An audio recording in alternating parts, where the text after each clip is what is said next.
नमस्कार मित्रांनो, आरोग्यम nursing classes या यूट्यूब चॅनलवर आपल्या सर्वांचं स्वागत आहे. आज आपण या व्हिडिओमध्ये CHO एक्झाम 25 ऑगस्ट 2026ची जी झालेली आहे त्याबद्दल एक्सपेक्टेड कट ऑफ काय आहे तो पाहणार आहोत. According to the category wise open, OBC, SC, ST, EWS हे सर्वांचं आपण या एक्सपेक्टेड कट ऑफ यामध्ये पाहणार आहोत. म्हणा जे आपण ॲनालिसिस केलेलं आहे पेपरचं, किती पार्टिसिपंट होते एक्झाममध्ये आणि पेपर जी आपली क्वेश्चन पेपरची लेवल कशी होती, त्यामध्ये GK कसे होते, ह्या पूर्ण याचा एक अंदाज घेऊन आपण एक एक्सपेक्टेड कट ऑफ आपण काढलेला आहे. तर आपण ते या व्हिडिओमध्ये पाहणार आहोत.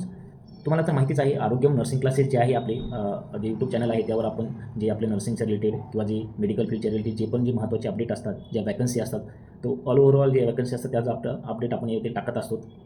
जे आगामी येणारी DMR आहे, DHS आहे, त्याबद्दल पण आपण स्टडी मटेरियल किंवा टेस्ट सिरीज हे आपले सर्व आपल्या क्लासेसवर चालू आहे म्हणा ऑनलाईन.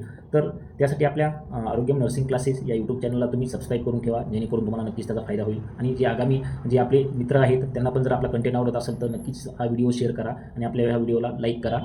आणि जर तुमचे काही अडचणी असेल किंवा काही तुम्हाला विचारायचं असेल तर तुम्ही आपण कमेंट्स बॉक्समध्ये तुम्ही विचारू शकता. आपण त्या रिलेटेड आपण व्हिडिओ बनवून नक्कीच तुम्हाला माहिती देण्याचा आपण प्रयत्न करू ना. चला तर पाहूया आपण आजचे.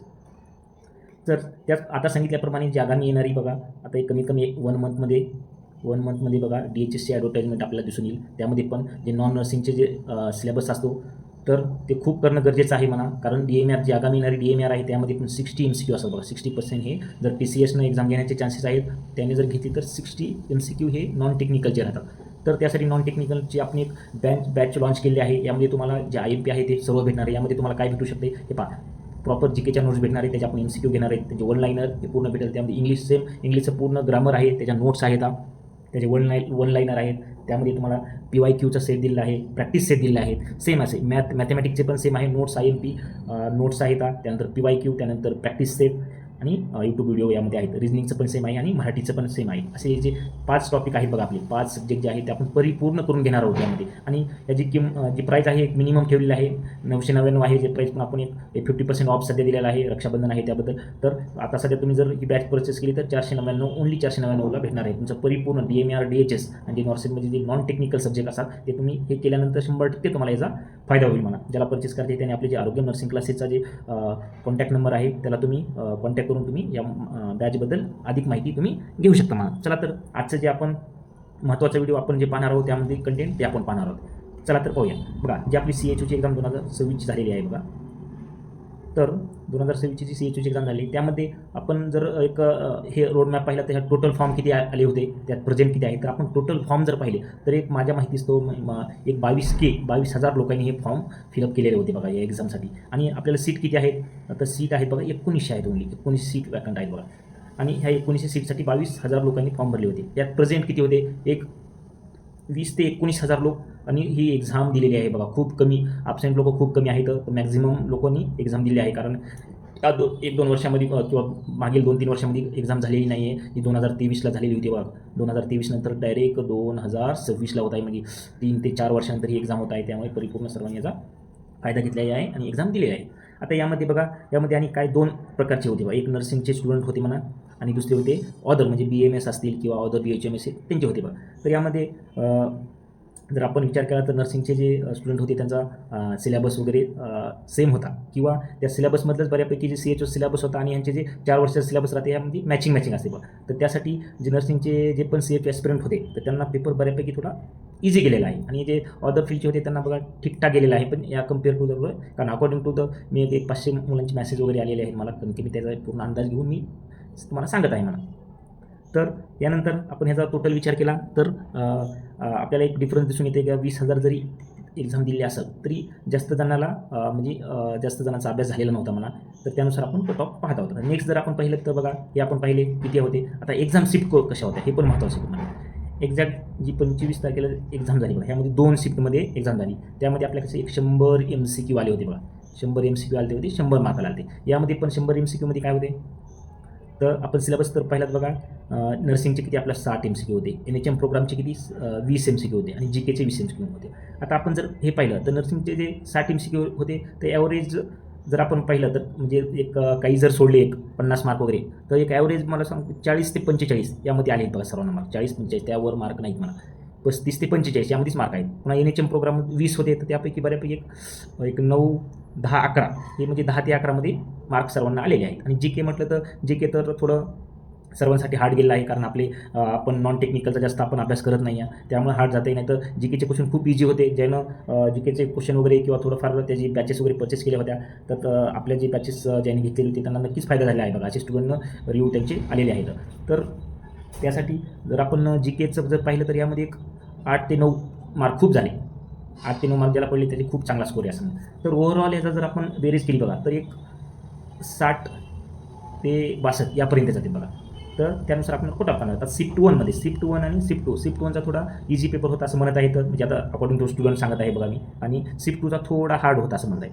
तर ज्या शिफ्टची कोणती शिफ्ट फर्स्ट असो किंवा शिफ्ट सेकंड, ज्या शिफ्टचा पेपर हार्ड होता तर त्यांना एक 2 ते 3 मार्क जास्त मिळू शकतात. त्यापेक्षा जास्त काही चेंजेस होत नाहीत म्हणा. जेव्हा नॉर्मलायझेशन मिळेल, आता बघा आता नॉर्मलायझेशन हा मुद्दा आहे. त्या नॉर्मलायझेशनमध्ये काय करतात, शिफ्ट 1 आणि शिफ्ट 2चे जे शिफ्ट 1चा जे टॉपर असतो त्याचे मार्क घेतात, शिफ्ट 2चे जे आहे त्याचा टॉपरचे मार्क घेतात आणि दोन्हीची इक्वलायझेशन करून एक पर्सेंटेज काढतात बघा. आणि त्याच्यानुसार आपले हे नॉर्मलायझेशन होत असते. तर यामध्ये जर शिफ्ट 2चा जर जे टॉपर आहे त्याची जर कमी मार्क असतील तर यामध्ये 1, 2 ते 3 मार्क शिफ्ट 2चे इन्क्रीज होऊ शकतात स्टुडंटचे म्हणा. तर असे नॉर्मलायझेशन होत असते, जास्त फरक होत नाही, 2 ते 3 मार्काचा ठीकठाक आहे म्हणा.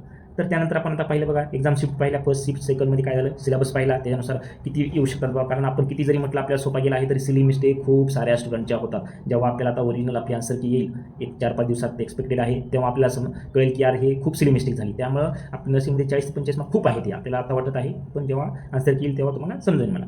तर आता नेक्स्ट पाहूया आपण बघा. आता नेक्स्ट नॉर्मलायझेशन पाहिलं आपण. आता एक्सपेक्टेड कोटा बघा, या सर्वांचा विचार करून सर्वांचे मी फीडबॅक वगैरे घेऊन हे बनवलेलं आहे बघा. आता expected cut off CHU exam नसेल. आता आपण मेल पहिले जे आहे बघा, मेलचा पाहूया आपण. मेलमध्ये जे ओपन कॅटेगरीचे जे पण आहे बघा, त्यांना त्यांचे म्हणजे 65 म्हणजे एक +- 2 मार्क होतील. म्हणजे 65च्या जास्त तर जाणार नाही म्हणा, एक वेळेस कमी येऊ शकते पण जास्त जाणार नाही म्हणा. त्यासाठी ज्यांचे पण स्कोअर 60+ येत आहे त्यांना निवांत राहिलेलं हे होऊ शकते, त्यांचे चान्सेस आहेत लागण्याचे म्हणा काही.